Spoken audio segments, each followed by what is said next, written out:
No one would have believed in the early years of the 21st century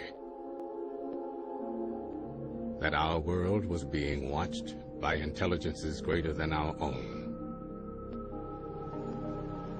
That as men busied themselves about their various concerns, they observed and studied.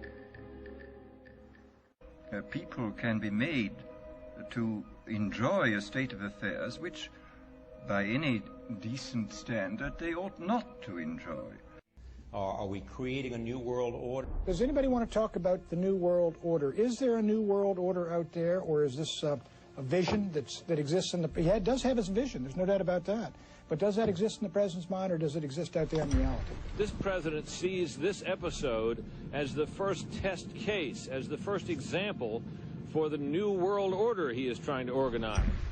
Some people have called it the New World Disorder, and there's a lot of truth to that. That the United Nations already has the world split up into 10 geographic locations in preparation for this new world order.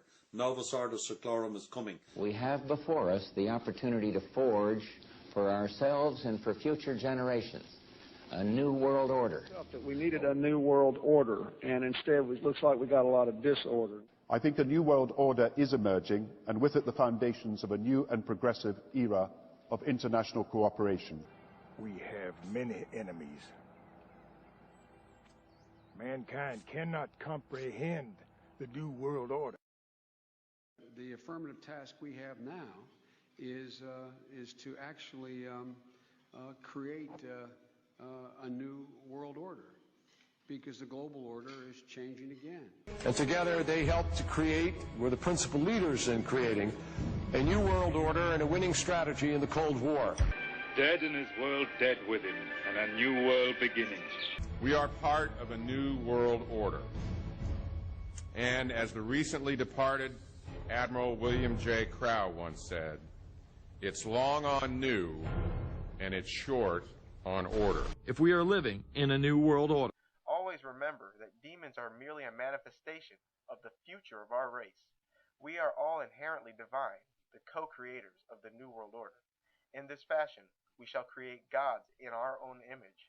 We are the creators, and we are the created. Walter Isaacson wrote a wonderful book about some of the wise men who helped shape the New World Order following the Second World War. And a new life for mankind. As we devise a way forward in Iraq, I urge the international community to embrace its responsibility for creating that new world order. A new world order based upon collective action. The transatlantic partnership was never just the foundation of our security. It was the foundation of our way of life. It was forged an experience of the most bitter and anguished kind. Out of it came a new Europe, a new world order, a new consensus as to how life should and could be lived. And just like that, it was gone. It was a new world order. That's what President George H. Bush said. Harvard historian Francis Fukuyama pronounced the end of history. What is at stake is more than one small country. It is a big idea, a new world order, where diverse nations are drawn together in common cause to achieve the universal aspirations of mankind. The world can therefore seize this opportunity to fulfill the long-held promise of a new world order. We can find meaning and reward by serving some higher purpose than ourselves.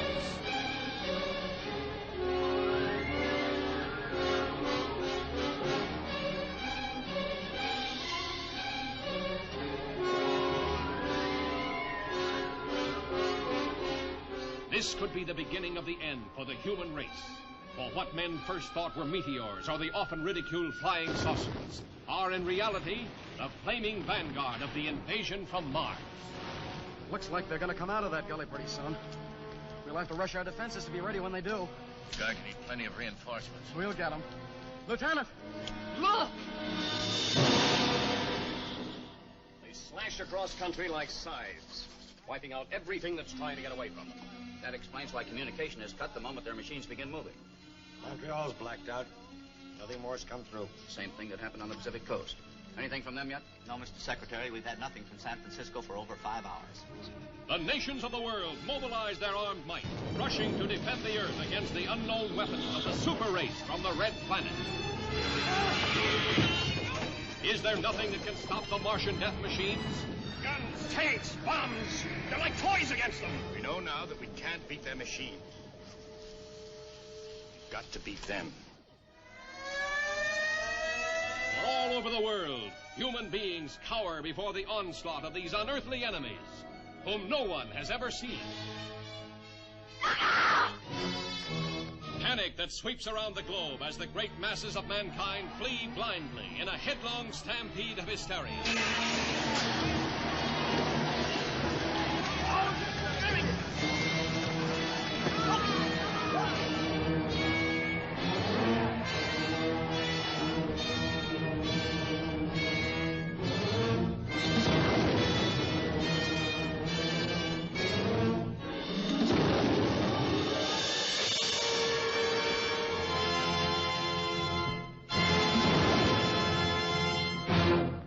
I'm not gonna get humped by a giant red gorilla in space, okay? No, thank you.